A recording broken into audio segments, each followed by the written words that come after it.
Andibulise kuni bathandi bezemidlalo eMzantsi Afrika, ingakumbi kuni balandeli bebhola elikhulu laseMzantsi Afrika. Baphulaphulike lapha ke siphethe indaba ke kaNjabulo Blom. Nizamkhumbula uNjabulo Blom into yokubana umfana omdala ke waye walowunwa phaa licela lakhe lapha eAmerica, limlowune lapha iKaizer Chiefs. Umfana omdala lamlowuna ke ngonyaka oyi-1 ke lathi ke kune-option ke yokubana ke bangamthenga ke xa bemfuna. Ithi ke loo nto ke baphulaphula ke ngoku ithi indaba uNjabulo Blom lo i-contract yakhe ke ngoku ifikelele esiphelweni phaa kwiqela leKaizer Chiefs, njengoba niyazi into yokubana ke wayelowuniwe phaa eAmerica, elowunelwa phaa iKaizer Chiefs. Nawukhumbula into yokubana ke uNjabulo Blom umfana omdala ke wathengiswa iKaizer Chiefs, imthengisela phaa laa timu yaseAmerica. Kusho ukuthi ke umfana omdala phaa izinto zakhe khange zimhambele kakuhle, yaze laa timu yacinga ukumlowuna, yaphinde yamlowunela phaa iqela ke leKaizer Chiefs.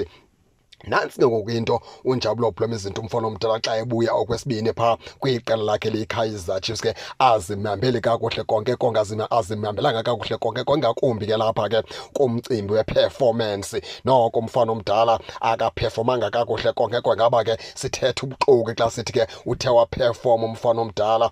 Umzamile ke phaa uMr Nabi ke ezama ukumjonga, ezama ukumfaka. Ndiyabona ke izinto umfana omdala ke ndiyacinga into yokubana ke noNabi phaa ebefuna la experience yakhe ke umfana omdala asuka nayo phaa eAmerica azoyifafaza ke lapha kwiqela ke leKaizer Chiefs. Kodwa uNjabulo Blom umfana omdala uzothi kangoku kangaphefoma kakuhle kangangokuba ke kuye kwanyanzela into yokubana uMr Nabi ke amdontse asebenzise ezinye i-midfielders phaa kwiqela leKaizer Chiefs, ngakumbi ke phaa esebenzisa le nkwenkwenyana ke kwacele ngoku nye noMarty phaa kwesasiso. Into ethetha ukuthi umfana omdala ke kangeke into yakhe ihambe kakuhle. Kuthiwa ke ngoku ke ixhomekeke phaa kuNabi into yokubana ke ingabe i-future yakhe ke izawuthini kunye neKaizer Chiefs ke management yokubana ke ithini na ngoNjabulo Blom, ngoba ngoku i-loan yakhe ifikelele esiphelweni. Kodwa ke kune-option phaa kulaa loan ethi ningamthenga ke Kaizer Chiefs ke xa nisenifuna ukumthatha uNjabulo Blom. Loo nto ke yawuxhomekeka phaa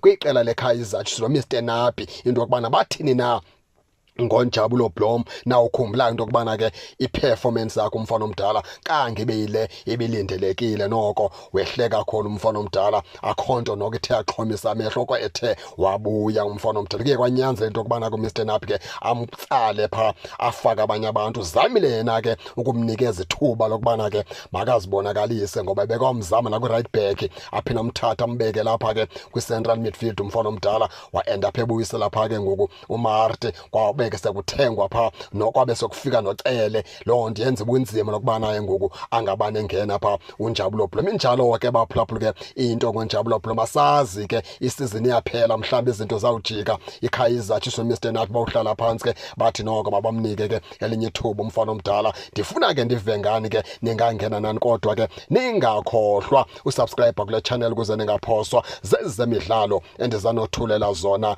kwixa elizayo kakuhle babukeli.